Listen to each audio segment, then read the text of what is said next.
Anyways, today we're gonna be doing a custom mirror frame. So she wants this standing mirror that's like 7 by 4 feet. So we had this piece of glass cut by a local glass company. They charged about $300 to have it cut. And then we'll be building the frame ourselves out of just 2 sheets of MDF by half, 4 by 8 by half. And I've just I haven't like looked up any way to do it. This is just the way I know how I can do it. So it's the way I'm going. The sheets are about $30 each. So all in will be $360 into this custom mirror, which I think is still going to be saving us a bunch of money. It'll be a floor standing mirror. So what I did is just set the mirror on the first piece, and then I've marked some pencil lines around it. This is 5/8 of an inch. So that's what I'm gonna cut. After I've done this, I'm gonna mark a 5/8 radius all the way around, and I'm gonna cut it. And then I'm gonna stick this board on that one, and then I'm gonna mimic the 5/8 with the arc onto that one, then make the interior cut, and then with the router, I'm gonna make a channel, sandwich, and glue them together. It should be pretty simple, but yeah, the dimensions of the mirror are, let me see, they're 7 feet tall by 42 inches. And I did that because she wanted it 7 feet tall by 4 feet, but I said, hey, I need to use a 4 by 8 sheet of MDF because this is the way that I was gonna build the mirror frame. So we made it just not quite, but when it stands up on the wall, it's gonna be super massive. So I'll get building it and then I'll update you guys as we go. Okay, so I got into a little trick here. Marking the outside line. So the inside line is obviously perfect because that's the mirror. Well, I needed to go out 5/8 of an inch, and I was making a bunch of marks and just realizing that that was not really gonna work. So what I did is I actually took a framing pencil, and they are 5/8 of an inch, well, pretty much right on. So what I did is I just held the pencil like this, my marking pencil, and then I just ran it around.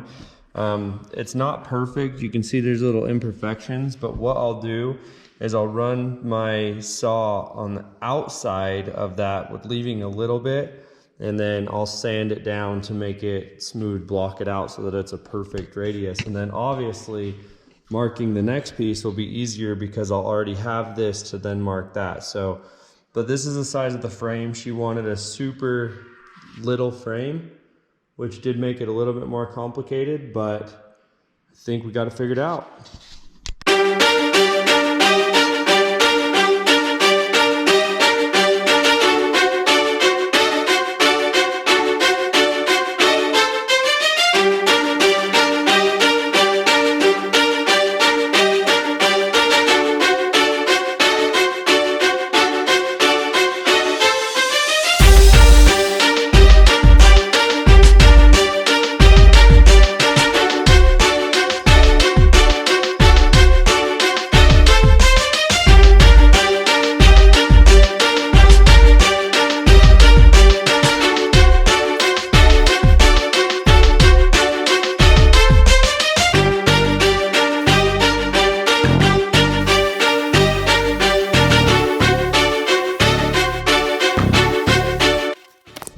So just real quick, I've made a mark on the saw itself with the tape. So what I'm doing is this is the outside of the mirror, and I'm just running the tape, and you can see the difference from where the tape is to where my saw blade is my measurement that I'm trying to get for the thickness that I want it to overlap. This way I'm not having to go and do a mark over here. I'm just, instead of watching the blade on a line, I'm following this tape line on this. So saves time, and I think makes it a little bit more.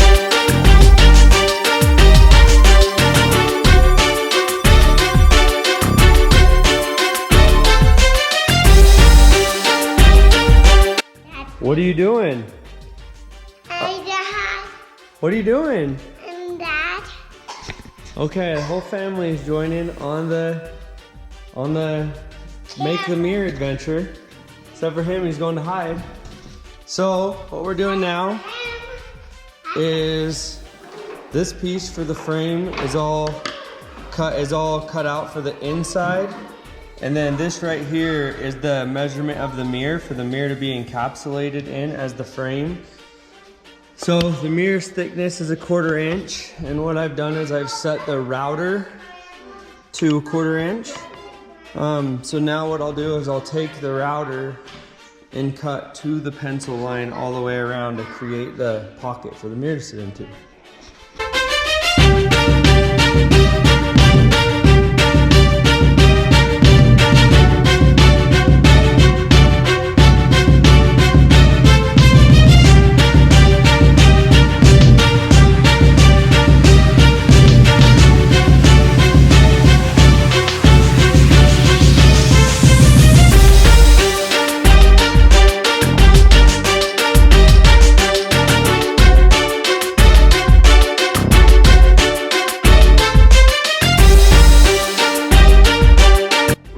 So I used construction adhesive to glue the mirror to the piece of wood.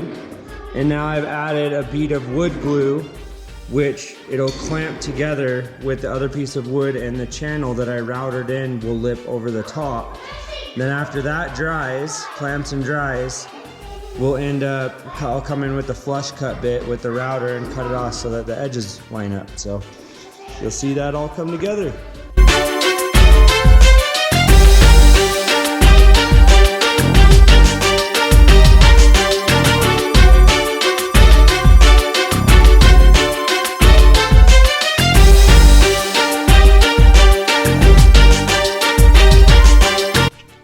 All right guys, so the mirror's all dried up. So now I'm gonna remove the clamps and I'm going to put the flush cut blade into the router.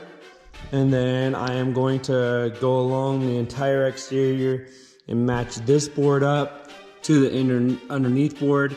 The flush cut, I set so the bearings run on that one, and that it'll cut it so that these two are one, and then sand it down and we have a mirror frame.